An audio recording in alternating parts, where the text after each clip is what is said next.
Hey guys, and welcome back to the Q&A. So as always, if you have a question or something like that, please leave it down in the comments. I'll get to it and add it to the big list.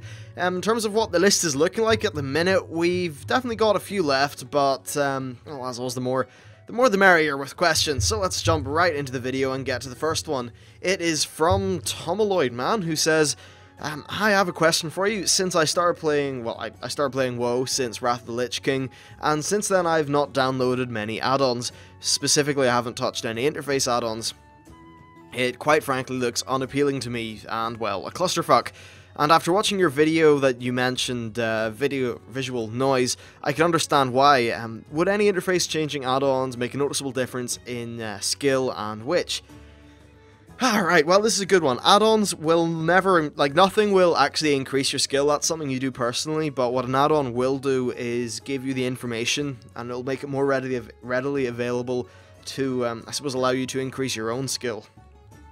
So in terms of what add-ons to use, well, first of all, the reason why you'd use add-ons is because when it comes to actually playing the game effectively, the default UI, it's just not very good at giving you information. In fact, it's really bad at giving you information.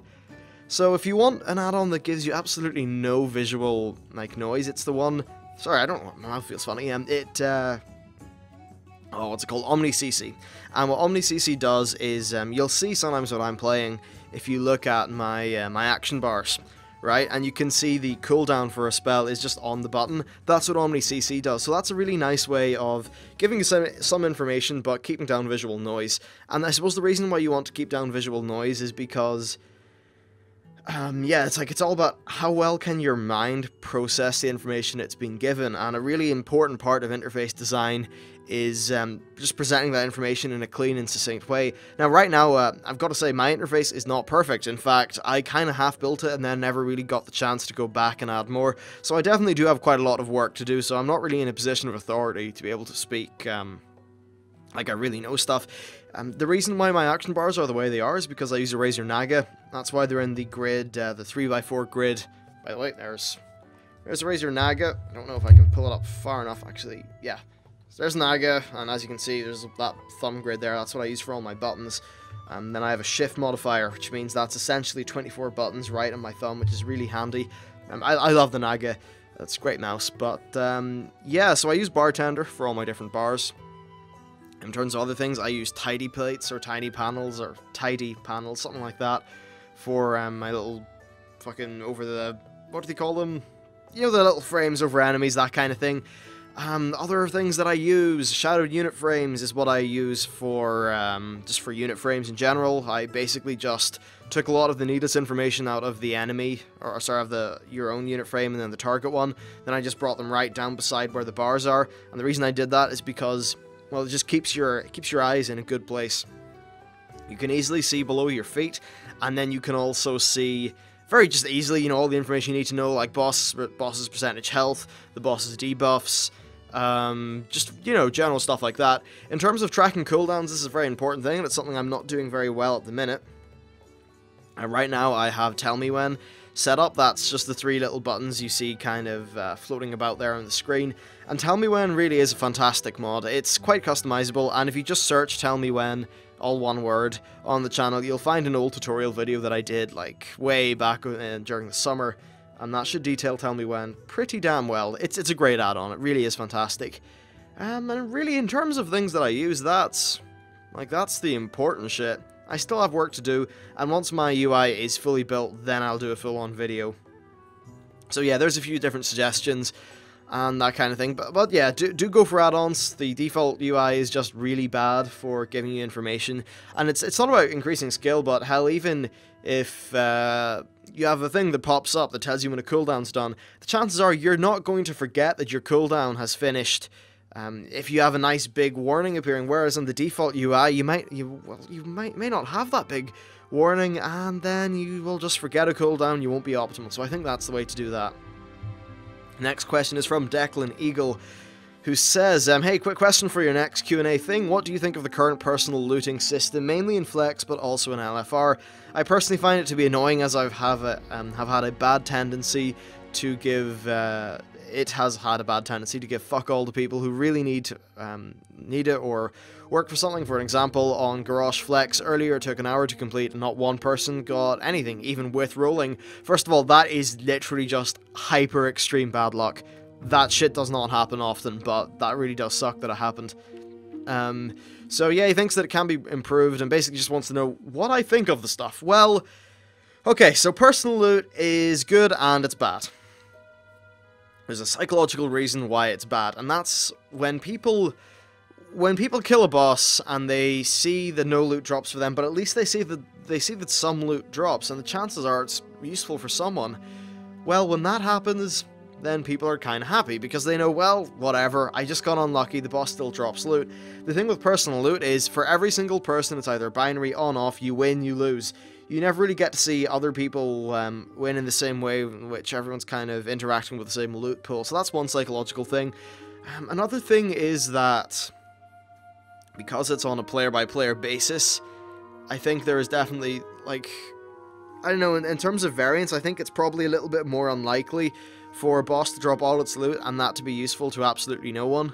Actually, no, I mean, statistically, your likelihood of gear is kind of similar, but I think that what they should be doing is have personal loot in there for normal, not for normals, what am I on about? And personal loot should be in there for LFR, and it should be in there for Flex, but, in Flex, you should be able to appoint a Master Looter and then revert to the regular loot system. I think that's the best way to do it. There's only one issue, though.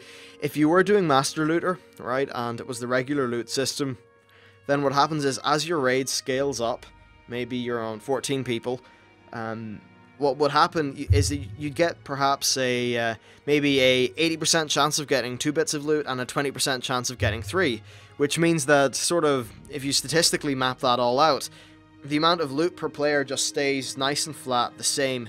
But of course, if you get unlucky, then your raid could roll badly a few times. So it's a bit hard with the way loot scales, because you can't drop 1 bit of loot per person. Still, I think there should be a Master Looter option, and the good news is that's coming. In Warlords of Draenor, if you are in a flexible group, then you can absolutely do Master Looter. I think just the thing is, with personal loot, is that no one can loot ninja, and, like, I played back in Wrath of the Lich King and Burning Crusade, when loot ninjing was actually a thing that you were concerned about, you know? And, yeah, I remember that happening, and it bloody well sucked, so I think personal should be there for pugs and random things, but they will be adding Master Looter in there in the future for Flex, which will be renamed to normal in Warlords. So the good news is, when Warlords comes around, you are going to be, your wishes will be fulfilled. Next question is from either Antoine, or I think it's Antoine, because it's, I know it's not Anthony, because that has a H in it, and yeah, whatever, names, Antoine Bougiard Gauthier, or something like that, or Bujold, whatever, you know what, it's a cool name, like, I'm called Michael fucking Bell. You don't get more boring than that, do you? So, yeah, well done you and your cool fancy name. Anyway, so the question is, hey, I have a question for you. What do you think could be after Warlords of Draenor, and what do you think of the new race models?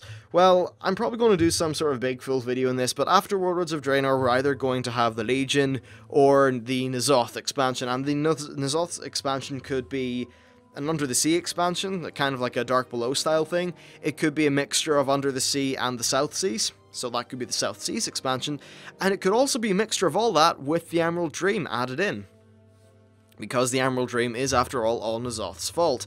And while they did deal with the main enemy called Xavius or something in the book Storm Rage, N'Zoth's probably looking for a new guy to maintain the Emerald Nightmare for him, so there's definitely a lot of story in there, and Emerald Dream could certainly be at least one major content patch for that expansion. So yeah, that's what I think could come next. There's also, of course, the Burning Legion attacking, and we do know that there is something behind the scenes in regards to everything that's been going on with Warlords of Draenor. That's what they said at BlizzCon. Our final boss for that expansion is not going to be an orc, so yeah, there's something going on there.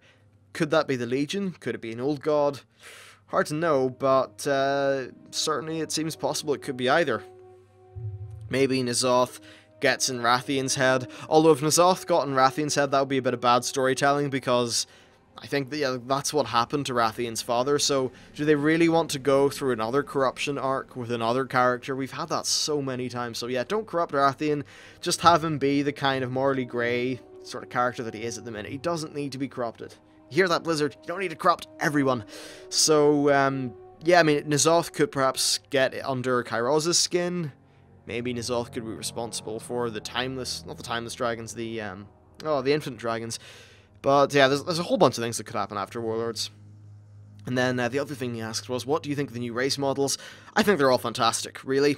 A lot of people, like, we haven't seen them in action, and the emotes that they have shown off have probably been some of the more expressive ones, so... yeah, I mean, to me, every single race has got the same kind of flavor as the original model, so I'm personally happy with it.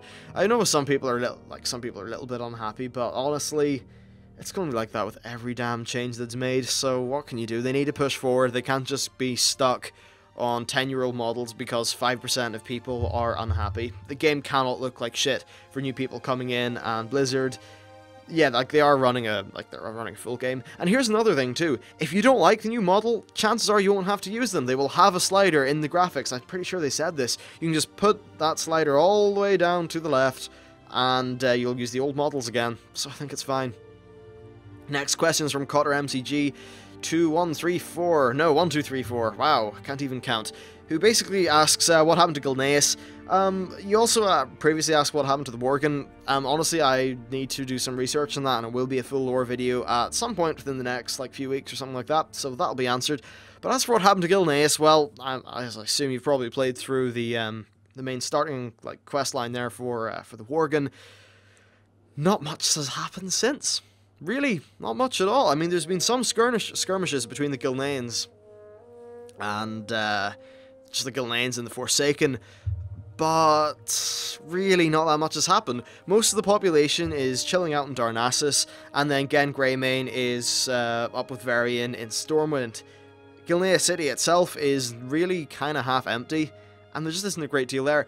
I think it's really a pity how they built this really interesting place with Gilneas. They had a pretty solid opening questline there for the Worgen, and it was never continued with. If you're a Worgen, you get no plot resolution to anything that happened.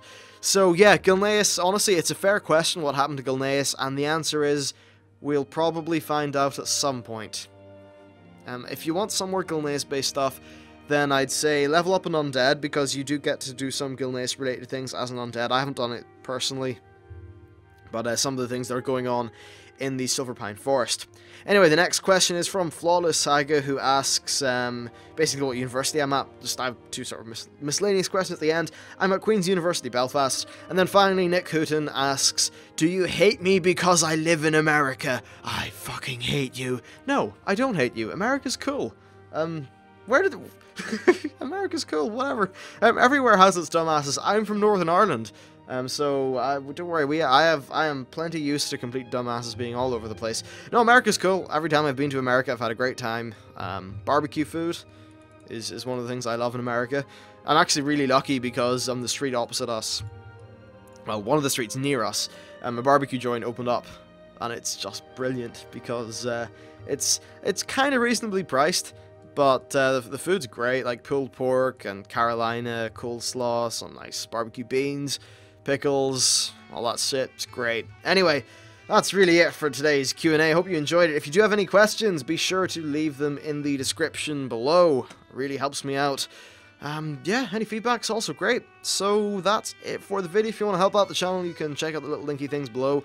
And yeah, thank you very much for watching, and I'll see you next time.